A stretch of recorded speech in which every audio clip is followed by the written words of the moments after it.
नमस्कार, welcome to global affairs. Finally Colombia ने China को ज्वाइन करके बीआरआई के तहत जो भी सॉफ्ट लोन मिलता है, डेवलपमेंट प्रोजेक्ट्स बनते हैं, सबको कोलंबिया ने वेलकम कर दिया है। यहाँ पे दोस्तों आप देख सकते हो, गुस्टो पेड्रो अभी के टाइम पे कोलंबिया के प्रेसिडेंट है एंड चाइना के प्रेसिडेंट हमें तो पता ही है मिस्टर शी जिनपिंग हाथ मिलाते हुए आप देख सकते हो।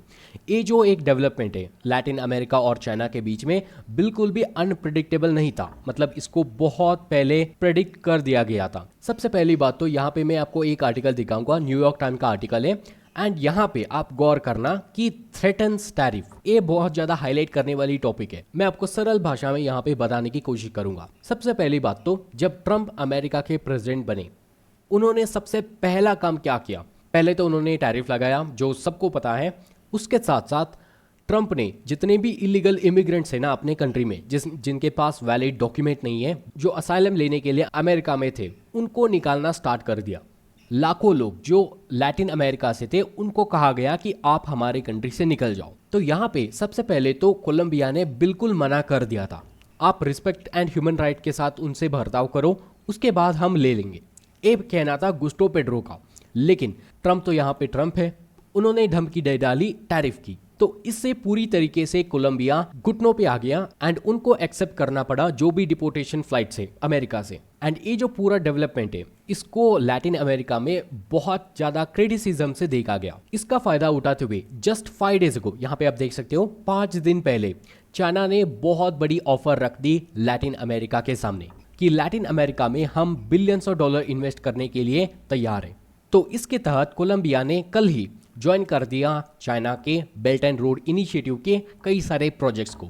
हालांकि कोलंबिया बहुत पहले से बीआरआई का पार्ट है, लेकिन बीआरआई में भी अगर प्रोजेक्ट्स बनाना है या चाइना से सॉफ्ट लोन चाहिए तो एक अग्रीमेंट करना पड़ता है, जो अग्रीमेंट कोलंबिया ने इस डेवलपमेंट में कर दिया। आई होप आपको समझ में आ चुका होगा कि कोलंबिया का जो एक स्टेप है बिल्कुल भी प्रेडिक्टेड था। जैसे ही एक खबर कंफर्म हुई, कई सारे आर्टिकल्स पब्लिश होने लगे, इवन वेस्टर्न मीडिया भी इसको एक्सटेंसिवली कवर करने लगा। तो सबसे पहली बात तो हम समझेंगे कि बीआरआई असल में है क्या। क्या बीआरआई एक ट्रैप है?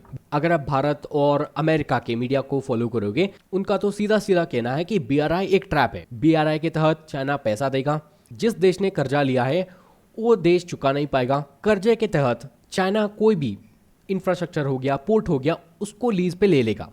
बस इतना कहना है अमेरिका और इंडियन मीडिया का। लेकिन इसमें कितनी हकीकत है? कितने ऐसे देश है दुनिया में जिन्होंने बीआरआई से फायदा लिया है, जो बीआरआई के अभी के मेंबर हैं, एंड कौन सा ऐसा प्रोजेक्ट है जिसमें चाइना इन्वेस्ट करेगा?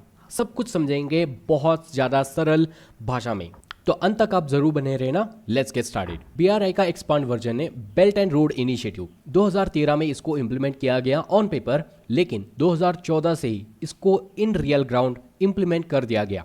ये बहुत बड़ी बात है दोस्तों। जो चाइना कहता है ना 2013 में कि हम बीआरआई को बनाएंगे, कि वो चाइना ने स्टार्ट कर दिया 2014 से ही। बीआरआई कहता है कि उसका गोल है देशों के सड़कों को बनाना, रेलवेज को बिल्ड करना, पोर्ट्स को बनाना, मतलब आप इसमें जोड़ सकते हो पावर प्लांट्स, हॉस्पिटल्स, छोटे बिल्डिंग से लेके बड़े बड़े इंफ्रास्ट्रक्चर तक, जितना भी है सब कुछ चाइना बनाएगा बहुत ज़्यादा कोऑपरेशन से। इसका मतलब है चाइना आपको सॉफ्ट लोन देगा, चाइना आपको बड़े बड़े इंजीनियर्स तक देगा, जो भी एक लेबर लेवल जॉब है उनको क्रिएट करेगा आपके कंट्रीज में।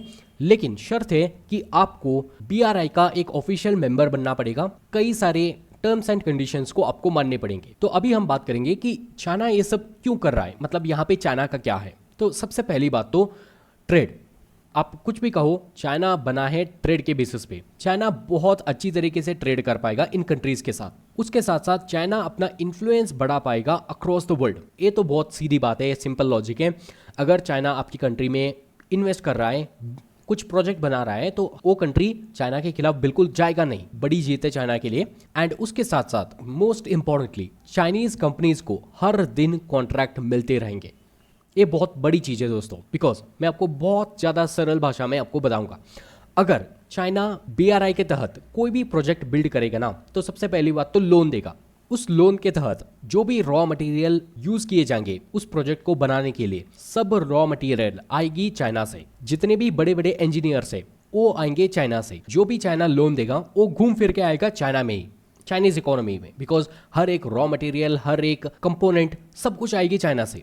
तो चाइना की बड़ी बड़ी कंपनीज को कॉन्ट्रैक्ट मिलते रहेंगे, चाइना के जितने भी बड़े बड़े इंजीनियर्स है उनको जॉब मिलती रहेगी, एंड जो भी एक लेबर लेवल जॉब है उनको बनाया जाएगा उससे एक पर्टिकुलर कंट्री में। यहाँ पे थोड़ा बहुत आप बोल सकते हो कि विन विन सिचुएशन है दोनों के लिए भी, कि प्रोजेक्ट यहाँ पे बन रहा है उस एक कंट्री में जिन्होंने BRI में भाग लिया है, एंड उसके साथ साथ चाइना का भी यहाँ पे बहुत बड़ा फायदा है कि वो हर वक्त अपने कंपनीज को कॉन्ट्रैक्ट दे पाएगा, अपने इन्फ्लुएंस को बढ़ा पाएगा, और उसके साथ साथ चाइना अपना ट्रेड उससे एक पर्टिकुलर कंट्री के साथ। तो अब बात करेंगे सबसे बड़ा प्रश्न, कितने ऐसे देश है जो BRI के अंडर अपने डेवलपमेंट प्रोजेक्ट्स को बढ़ा रही है।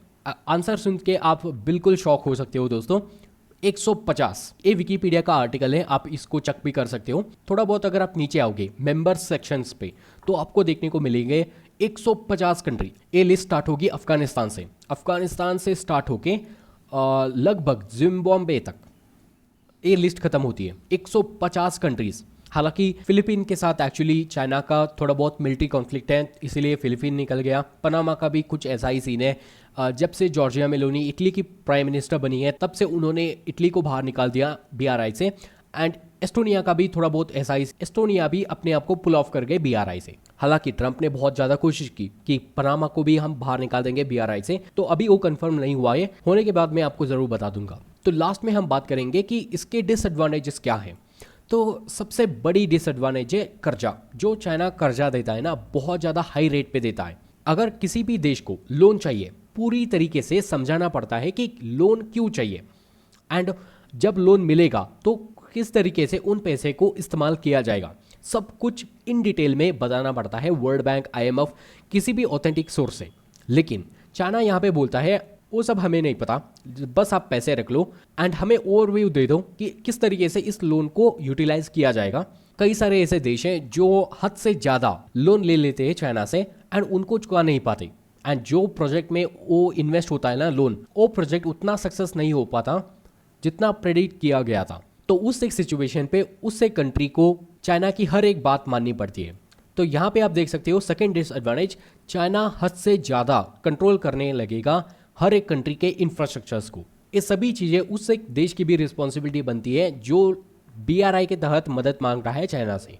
तो एडवांटेज एंड डिसएडवांटेज दोनों भी है BRI में, डिपेंड करेगा कंट्री टू कंट्री कि किस तरीके से हम BRI का फायदा उठा सकते हैं या BRI से दूर रह सकते हैं। आई होप आपको समझ में आ चुका होगा कि BRI असल में है क्या, क्या इसके एडवांटेज डिसएडवांटेज है।